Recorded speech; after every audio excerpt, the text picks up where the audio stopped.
Magandang umaga, kababayan. Nagbabalik po ang buang-buang chika.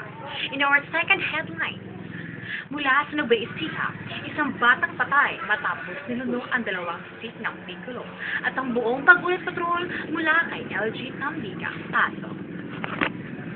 Maraming salamat sa iyo, Ana Pantega, sa kasalukuyan ito. Nandito po tayo sa Nueva Ecija. Kasalukuyan ang isang batang nilunok ang dalawang stick ng Piccolo, kaya namatay siya. Noong gabing na naganap ang nangyari, dalawang bata bumili ng Piccolo sa isang tindahan. Tapos, sinabi ng bata na lunukin daw nila ito para may matanggap sila ng pera sa isang tao. Ding, ding, ding.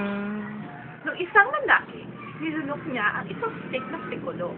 Kaya nagulat na lamang siya nang biglang nadapa ang bata. Saka yun, namatay siya. Matapos nilunok ang dalawang stick ng Piccolo, kaya tumihay sa sahig at nakita nila nakabulagta ang isang bata sa ilalim ng mesa. That's all. Thank you for today. That's news. Buang-buang chika. Bye-bye!